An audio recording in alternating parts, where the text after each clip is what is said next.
Hi everyone, how's it going? Today I'm going to talk about Rouxls Kaard from Deltarune. Let's go. Rouxls Kaard is the very definition of style over substance. As such, he expressly says that he intends for one outcome, such as your imminent destruction, but fails to carry it through. More to the point, he seems to deliberately avoid success.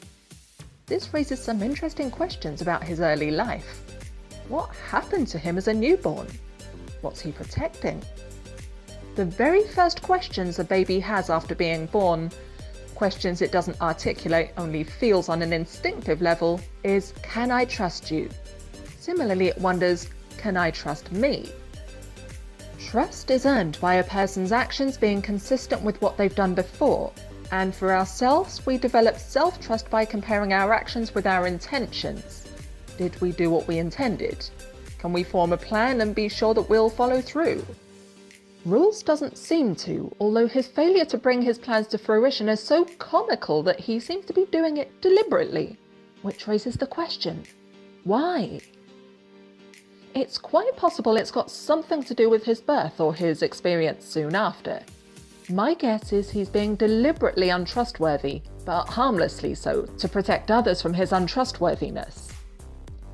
Infants can't do much, but it's in an infant's interest to be gentle to mother, to not bite when it's being fed, and not to cry so much as to intimidate mum. Maybe Rouxls was a biter? Maybe his mother was inexperienced. His general confidence suggests that he might be an oldest or an only child, so maybe. As for the previous section, Rouxls has a funny relationship with freedom, with self-determination, or with shame and doubt. He's in a position of power, a duke, and has direct contact with the king, to the point of looking after his son, which may or may not be a good idea, all things considered. Anyway, again we're forced to extrapolate back and try to figure out what his childhood was like from his behaviour as an adult. This stage is the stage of toddlerhood, a time when a baby starts to get their first taste of self-determination. Mainly, they can hold on or let go. Rouxls Kaard doesn't seem particularly possessive. As soon as it seems that something, and let's be honest, it's usually victory, is going to be taken from him, he grieves for it but lets it go. He plays at being cruel and destructive, and toddlers can certainly be this, within the limits of their size and ability, of course. But it's strangely harmless destruction. All mouth, as some would say, and no trousers. Again, I get a sense that it's more about Rouxls Kaard role-playing cruelty than really being cruel. He's resolving something, or reveling in it. Back to toddlers. Because toddlers first become autonomous at this stage, they get the pleasure of being able to make choices, even if they're simple ones. The trouble is, toddlers often don't make good choices because they're impulsive and have very little experience of life. It's up to their parents to guide them in making good choices, or in not encountering situations where a bad choice is likely in the first place. The culture Rouxls Kaard lives in is dangerous at the time of the Deltarune game. Could it have been dangerous in his childhood too? Or maybe his parents, being inexperienced, like I suggested earlier, mistakenly let him make bad choices as a toddler.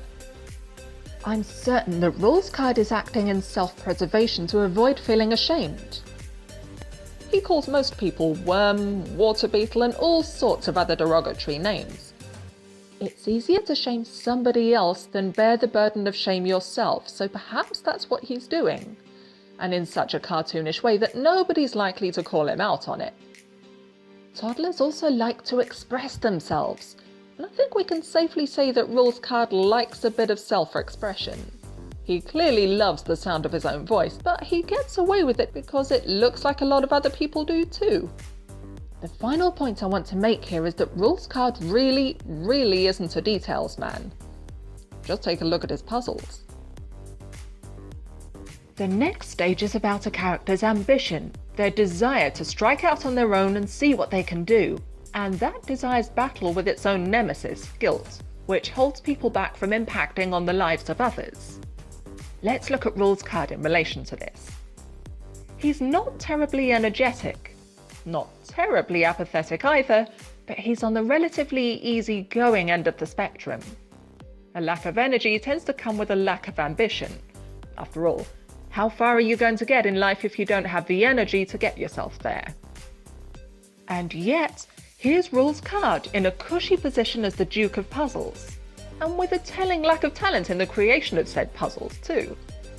Either he's making it easy for Ralsei, Chris and Susie and reporting to the king that he's tested them harder than he has, or he was given the role due to aristocratic birth and has just never had to work at it. The only time he presents them with a genuine challenge is in one of the boss fights, and even then it's entirely possible he set them up to fight a similar monster before. He even sold them goods from his shop. And that shop is interesting, isn't it? How many royals do you know who even have a shop, let alone tend it themselves?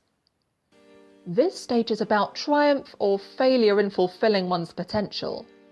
I think the Rouxls Kaard has never really had anything to achieve because everything he could ever want, achievements included, were given to him. So he's a little apathetic. That humble little shop and his unthreatening puzzles are what really sell it to me though. I think Rouxls Kaard is expressing ambition here, and it's by coordinating with the heroes to get them to the end of the Dark World and defeat their king, whom he seems to feel ambivalent about at best. I'll be honest with you, I'm starting to like Rouxls Kaard. This stage is the stage older children reach, and it's about that transition from purely being playful children and starting to learn and apply skill to get tasks done. What can we say about Rouxls Kaard? He may or may not have had a thorough education, and I'm going to guess that as a member of the aristocracy he had the best the Dark World had to offer. But the question is, how good was it? Was he taught the skills to meet challenges, to work as a team and to get results? I can't help but think that even if he did have a good education, he either didn't consider it worth striving to learn what was taught to him. Again, what would have been the consequences for not learning? He's a duke. Or the Dark World simply doesn't have a good education system. He does seem to have some skill in teamwork though, even if he doesn't make it particularly clear that he's working with the heroes and not against them, and doesn't stick around for their collective victory. But it only seems fair to give him the benefit of the doubt. This stage is about adolescence, and adolescence is about changing from a child who is simply learning skills while being supported and represented by adults to becoming an adult themselves. That means figuring out what kind of adult they want to be. Kind, cruel, selfish, generous? Parts of this will already be influenced by their earlier life.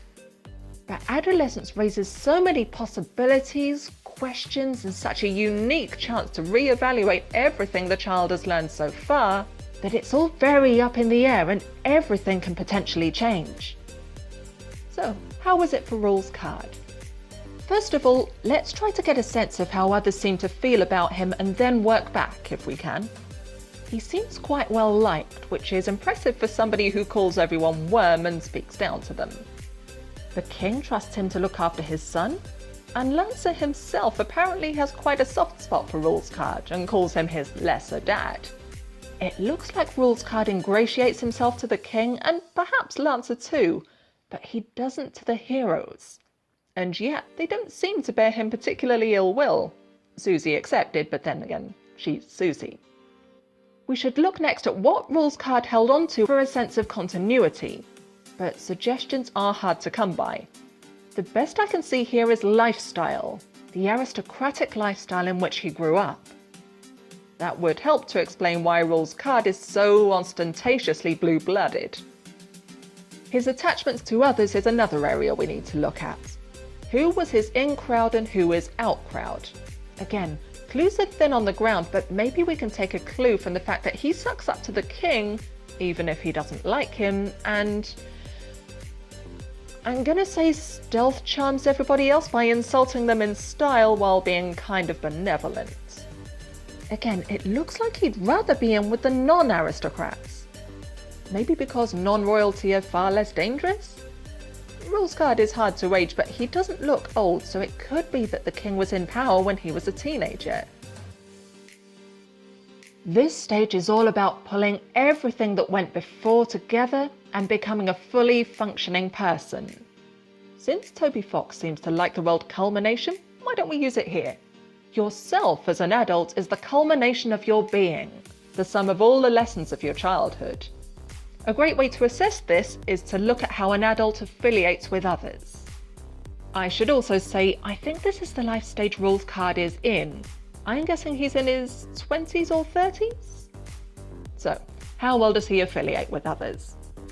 With the king, he seems to fit in, although it looks like that's out of self-preservation and not a true two-way alliance. I'm not going to go into how he interacts with Lancer here because Lance is essentially an extension of the king, being his dependent. With the king's other subjects, he calls them weaklings and overall talks down about them. We don't know how he talks directly to them, but insulting them is a poor way of affiliating, so maybe his affiliations with them aren't great. Unless the king's subjects know that he talks like that and see it as a joke or don't care. Again, he seems to go for a charming aristocrat angle, so maybe that's exactly what he's doing. With the heroes, he makes a play at trapping and attacking them, but his traps are paper thin. He possibly prepared them for the attack, and he sells them things and gives them information in his shop. Let's say he affiliates with people just obliquely. If you enjoyed this video, please hit like and subscribe to me. If you do, don't forget to hit the notification bell to make sure you don't miss a single video. I upload every Monday, plus as often as I can in between. I also make infographic versions of these videos, so if you want to see those, visit my Patreon, which has plenty of free content. Rouxls Kaard and Deltarune is copyrighted to Toby Fox. I want to say a quick thank you to my Patreon supporters, and last of all, thank you for watching, and I'll see you in the next video. Goodbye.